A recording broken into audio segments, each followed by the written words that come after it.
That's right. That's right. All right, so Edit them in later.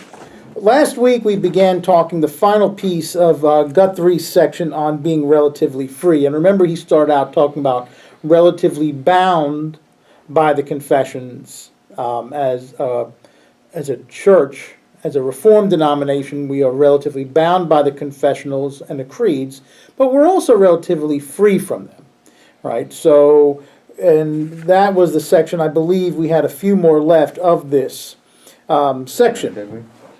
We did. I think we had a few more left.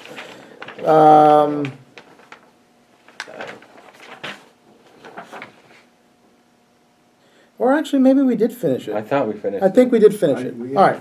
So that section is now finished. I'm glad I made photocopies. That took 100,000 eon. All right. So the next section is God and human beings.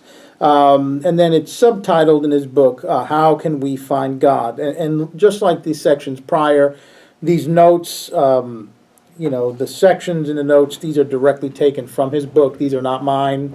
These are Guthrie's. So, as you see that, keep that in mind.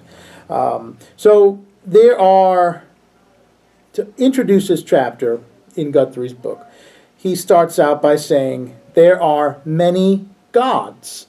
And that's lowercase g. That's important that you understand that that's lowercase g. And I'm going to read part of Guthrie's introduction. Not to be too whatever, but I don't think that apostrophe belongs there.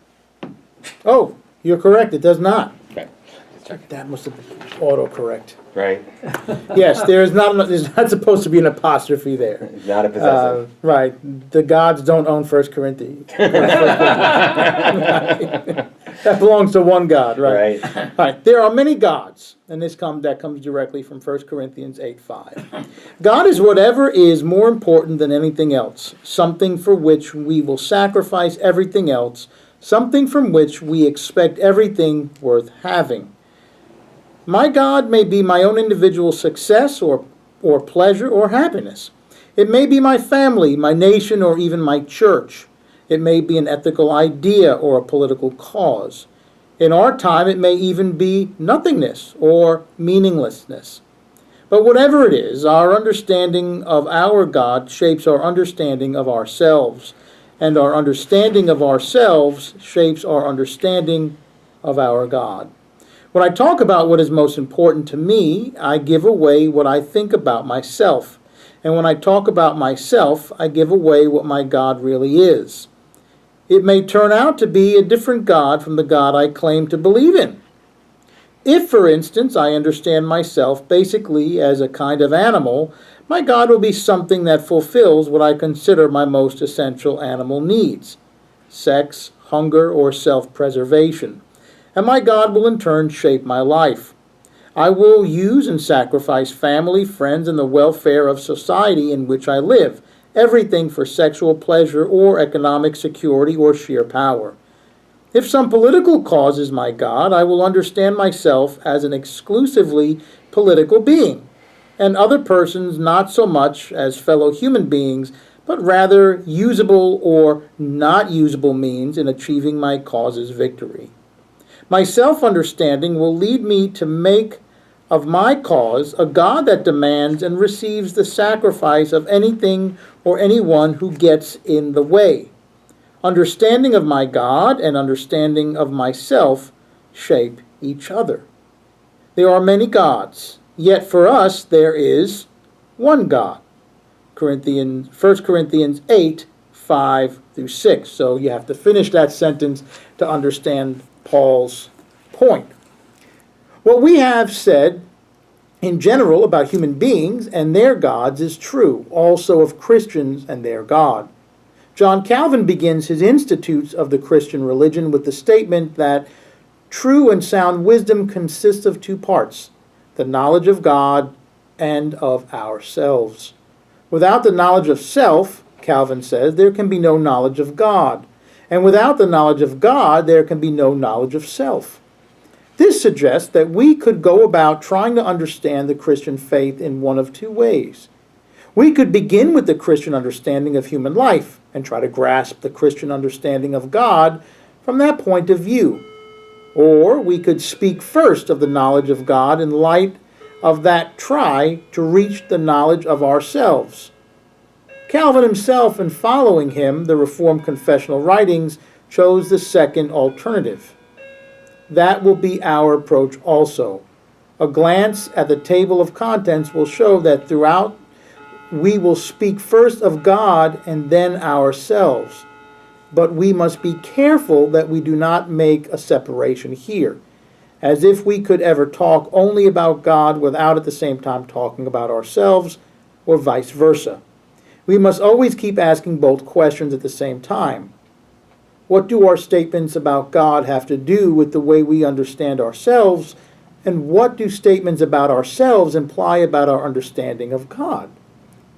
There are many gods, but for us there is one God. If Christians make such a claim, there is a series of questions we must answer before we do anything else. How do we know this one God? Who is God? What is God like? What does God want with us? These are the questions we will try to answer in this part of our study. As we answer them, some other questions will arise that will determine where we have to go from here. So Guthrie opens up by talking about our responsibility as theologians, and that we must understand humanity while we try to understand God, and vice versa. And for Guthrie, this is very important, as it was important for John Calvin. As we discussed in the introduction part of Guthrie's book, that you can't, our understanding of God is shaped by who we are in essence. Everything flows into it. One thing that I always think about, which to me reinforces this, is for many North Americans living in Canada and the United States, when we celebrate Easter, right? It's when we celebrate really the whole Easter season, we focus on the resurrection. For many Christians around the world whose life is more difficult, they focus more on the passion because they're able to relate to the passion. One is not right and one is not wrong. It's where you're able to relate to. If your life is more difficult, to be able to identify with Christ and say, Christ suffered big time that week. Or if you're Mel Gibson. Yeah, or if you're Mel Gibson, right? Which you would think with that much money in that big of a house, you would think that. Actually, since then he's had some serious suffering. He's had some. But I think that was after he made the movie. Anyway. I think it was after, yeah, and I think that was of his own accord.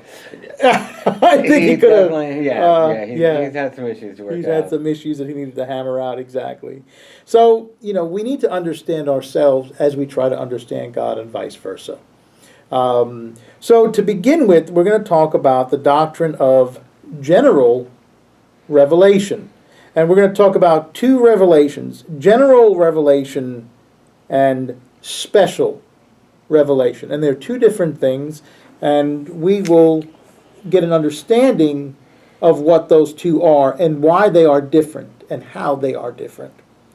So perhaps you have occasionally cross paths with a preacher on the street as they say, "Brother, have you found God?" Yeah, are you saved? Right, are you saved?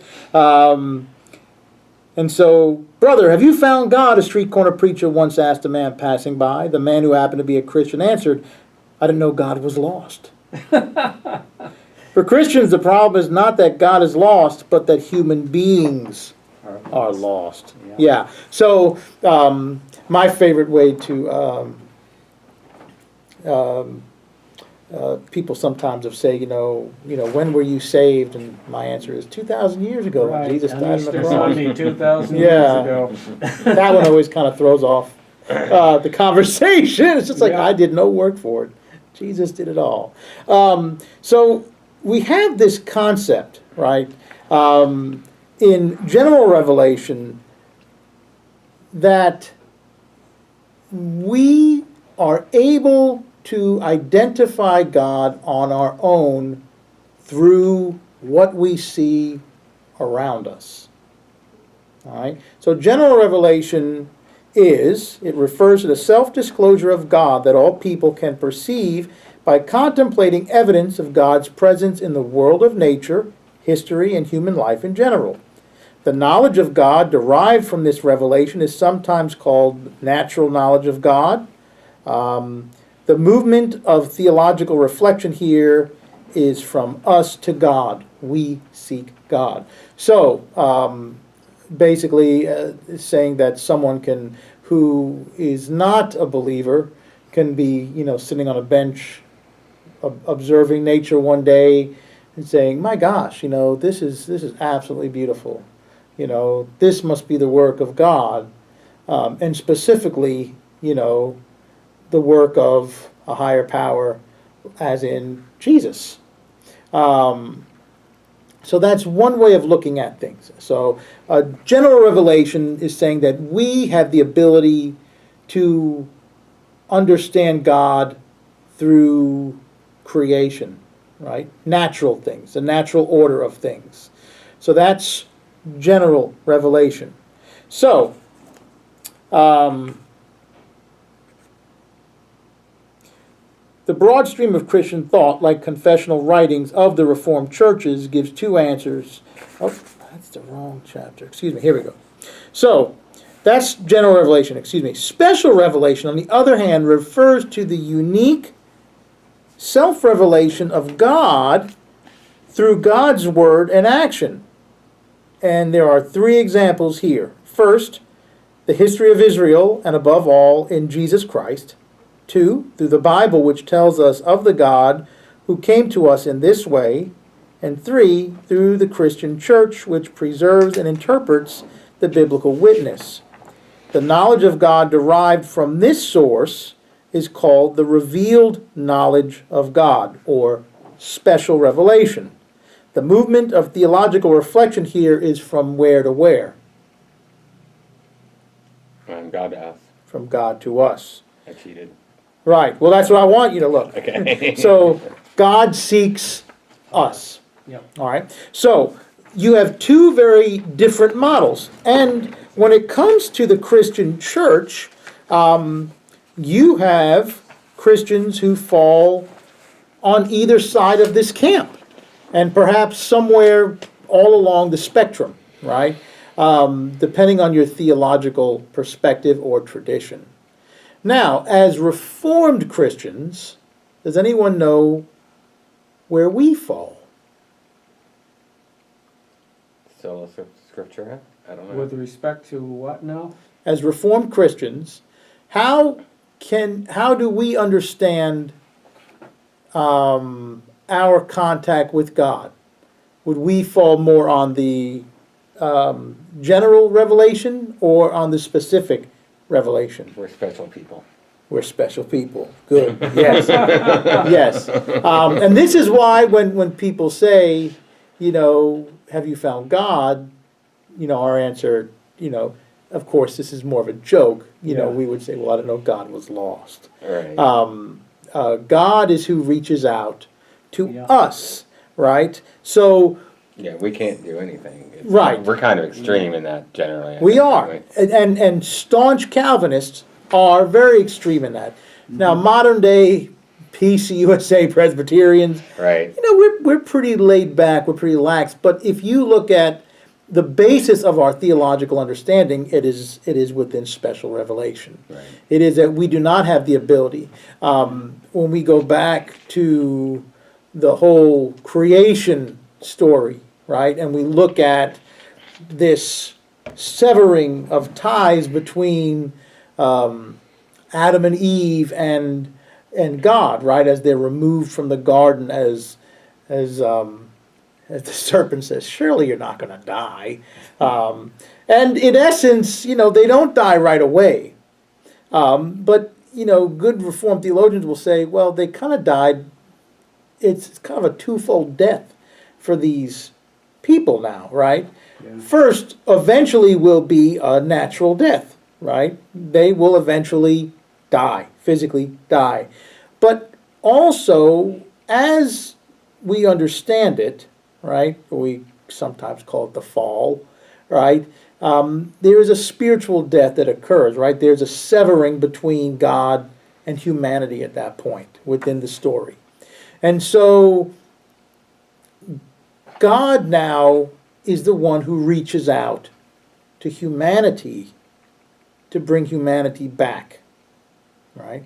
And this this kind of understanding influences lots of things within the Presbyterian faith, or the Reformed understanding of theology, and we're going to see that, as we continue our study, and this influences even how we are called. That Abraham didn't choose God. God chose Abraham, right? Moses didn't choose. Moses would have rather not did anything. Yeah. God chose Moses, and of course Aaron, his brother.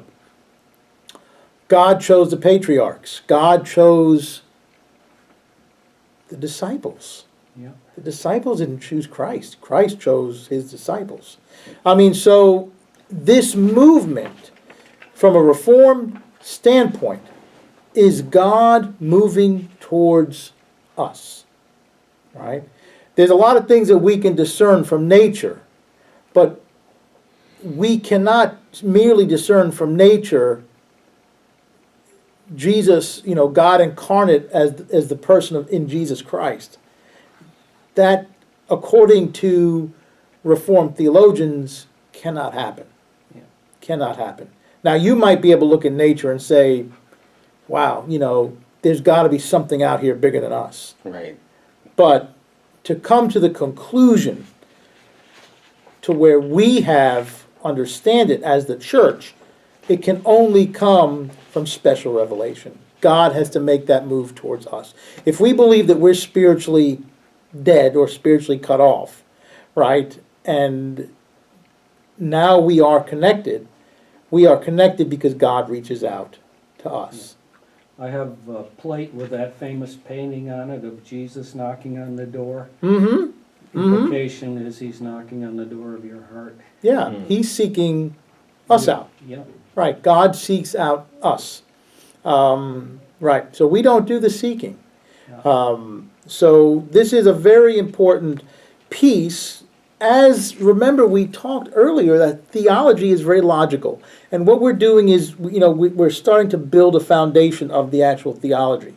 And so as we build this foundation, we're starting to lay these basic principles down, right?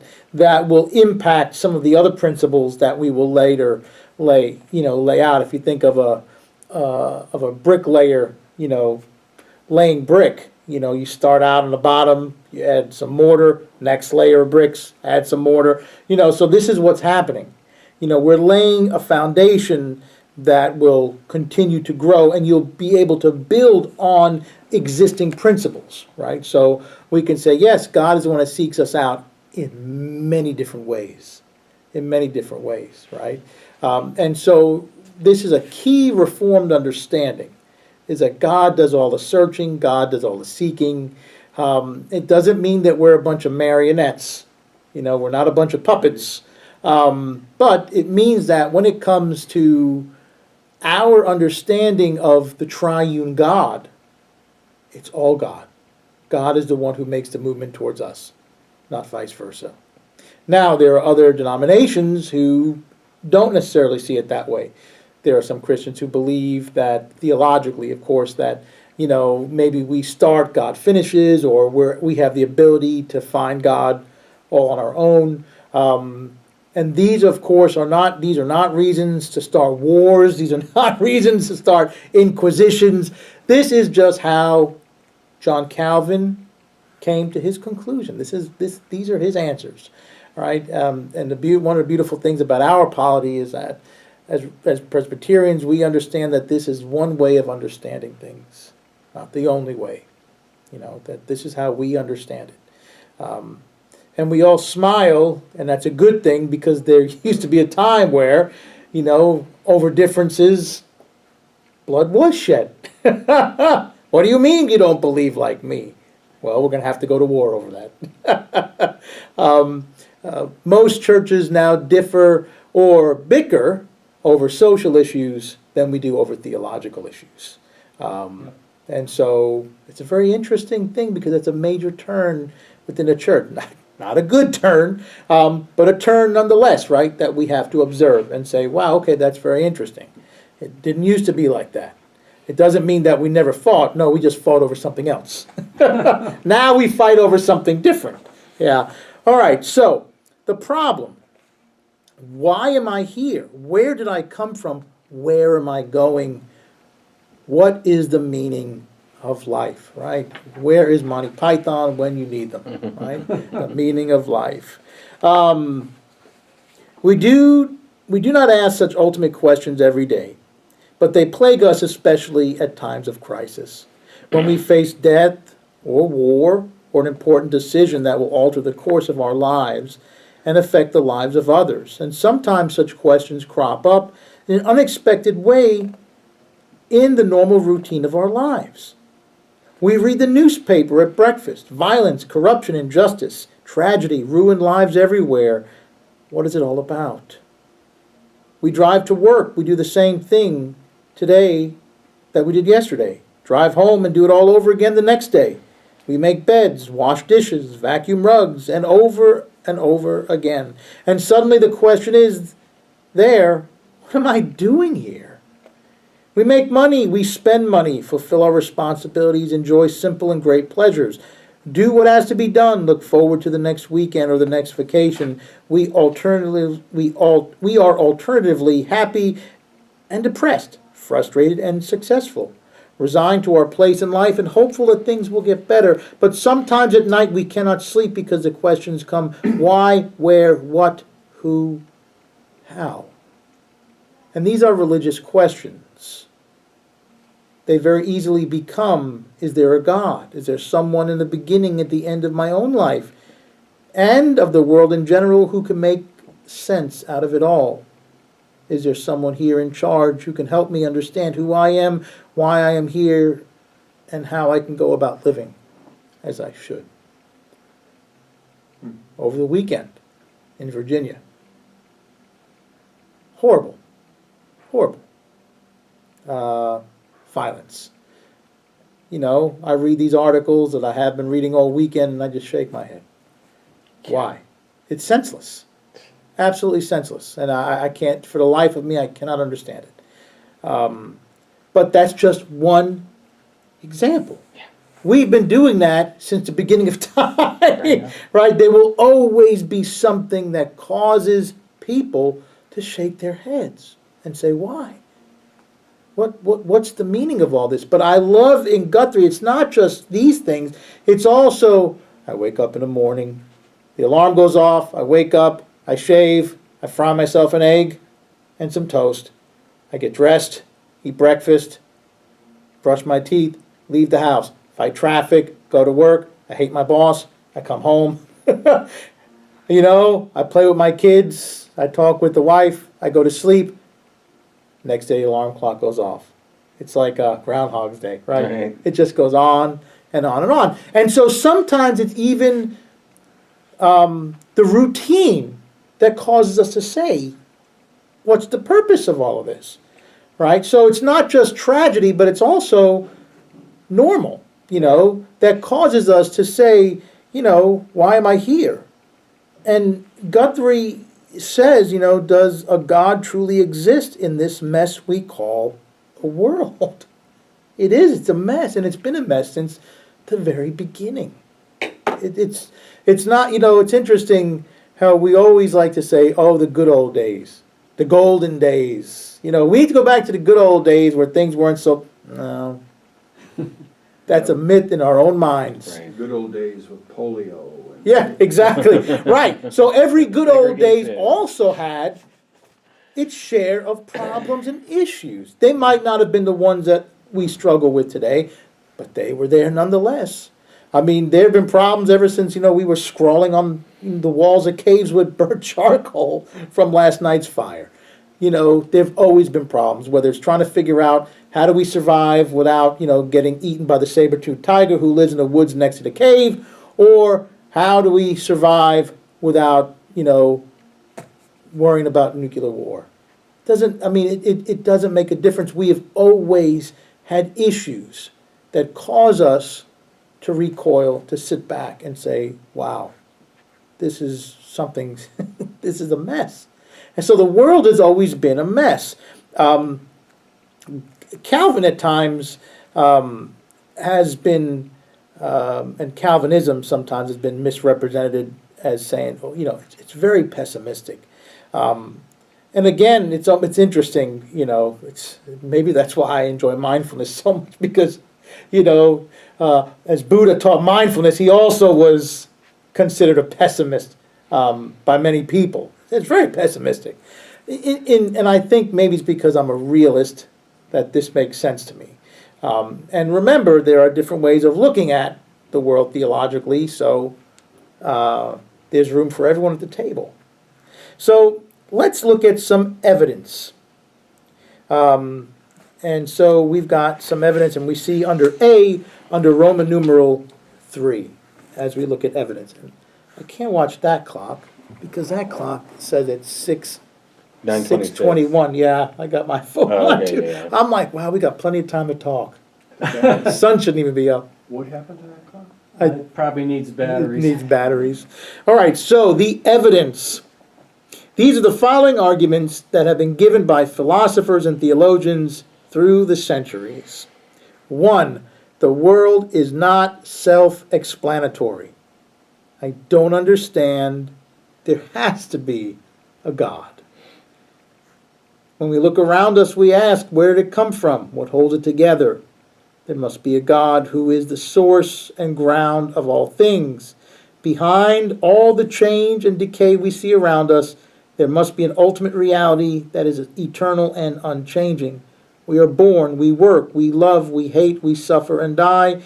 We may find comfort, strength, and hope from the fact that we do not come from nothing and return to nothing. We come from God. All right, so I don't understand. There has to be a God, right? So that's number 1. Number 2, the universe displays a purpose. There must be a purpose and an origin. So when we look around the world around us, we feel that it must have an origin and ground. There are many signs of order and design in the world of nature. Think, for instance, of the regularity with which the Earth turns on its axis and how it orbits around the sun precisely at such distances. What's that? See, if I now remember, I need to get my medicine for church, but Well, I you're going to know have to wait. Then you'll have to wait till after church. Yeah, I'll have my Because my parents are here, Oh, so things are a little crazy at my household. okay. So you'll have Are to your wait. parents coming to church? They are. So they're going to get my milk at the church. Probably after church. Okay, all right. So, keys are on the belt, which is a good thing. All right, so when we think about the universe, it seems very ordered.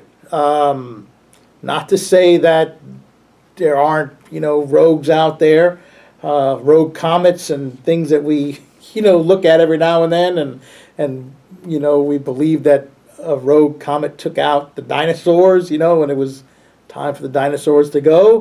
But we look at things and say, it's interesting. The Earth is it a good spot? Not too far from the sun, not too close to the sun, and Astronomical odds. yeah, and it's able to sustain all kinds of life.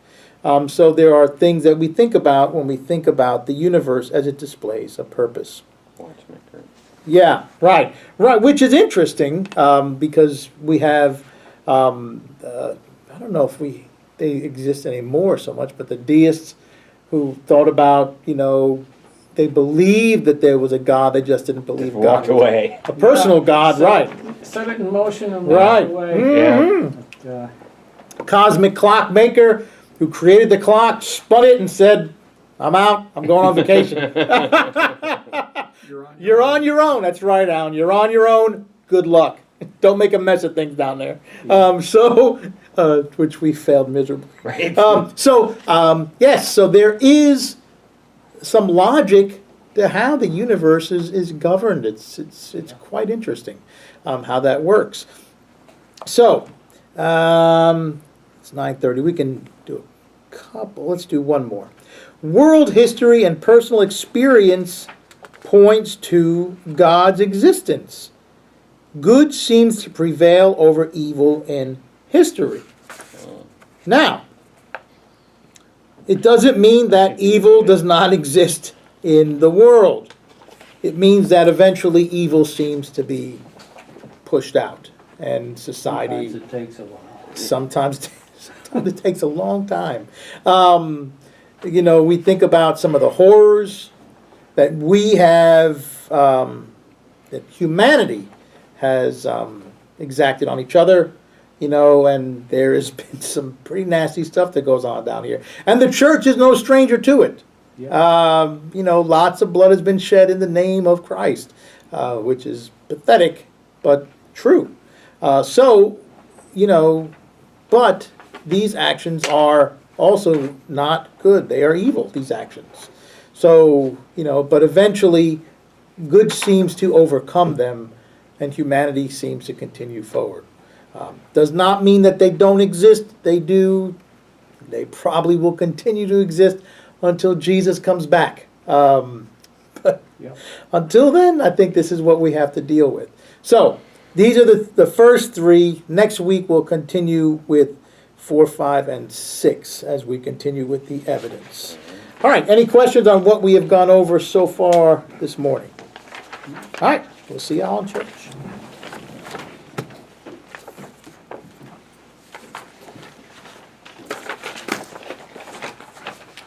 I'm gonna say the Watchmen. I wanted to like it. Yeah, it's an interesting movie. Like, Especially Doctor Manhattan. yeah, yes. Just like talk about a character that I just could not feel for at all. Yeah, like I said, people. Did you turn off the camera? Of course.